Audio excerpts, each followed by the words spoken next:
I now own a copy of Metroid Prime 4, a game that I have been waiting for 7 years. Ever since I saw the reveal trailer for this game, I was hooked. I wanted to play this game so badly.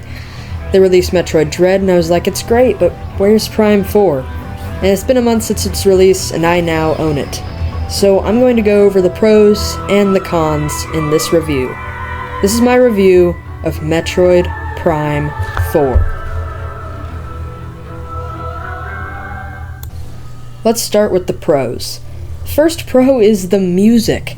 The title theme you heard in the intro to this video is one of my favorite video game themes of all time, and I dare to say that it's got the best music in the Metroid Prime series. And it's in my top 3 video game soundtracks of all time, along with Zelda Tears of the Kingdom and Hollow Knight Silksong. This game's music is amazing. Another pro I feel like is the motorcycle, and I feel like it's really fun to ride around on and use all of its weapons and attacks, and its boosts. I think it's really fun. Another pro is that the NPCs in this game look amazing. It's the best I've ever seen a human look in a video game. I'll put the best looking one on screen right now, and when I saw the trailer, I thought that guy was an actor playing in a live-action movie. It was really incredible. The game's graphics are amazing. Probably top 3 on Nintendo Switch. Top 3 games with the best graphics. Metroid Prime 4 is on here. It also looks amazing too. The atmosphere is so nice and soothing, and I really like the first area, the Fury Green I believe it's called. It is so peaceful and relaxing. And oh boy, the bosses in this game. The bosses in this game, they might be my favorite bosses out of any video game ever. I might have to think on that one. Hollow Knight's pretty good. But Metroid Prime 4's bosses are so creative and different from what we've seen in Metroid Prime. It is so cool. I love all of the bosses so much. Sylix has been my favorite so far, or at least like the first battle with Sylix. I think it's been really fun. And there are so many good bosses in this game. Before this game came out, people were questioning whether this game would run well on Switch 1, because the Switch 1 is kind of just as good as a toaster.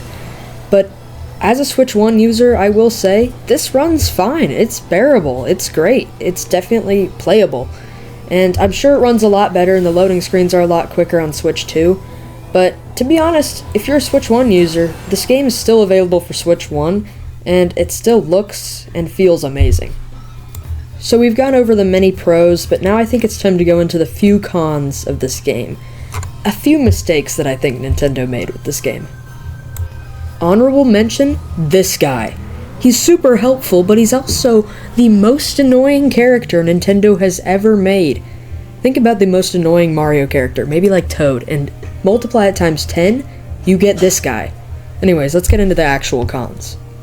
First and foremost, the music in this game, as I already said, is amazing, but there is no music, and I mean no music, in the open world desert area that I was so hyped for.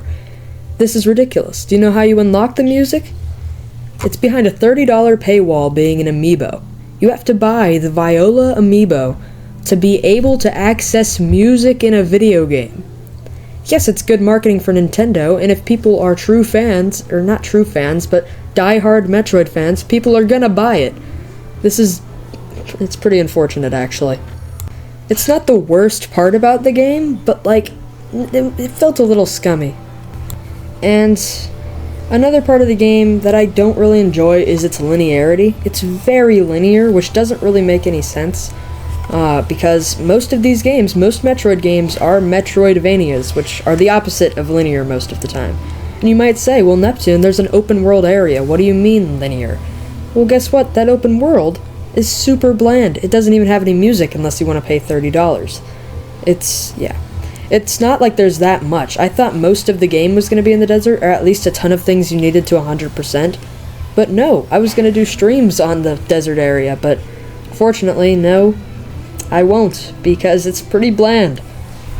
So do what you will with those cons, but overall, I think the game is worth buying, even though it has a $60 price tag on Switch 1 and a $70 price tag for the Switch 2 edition.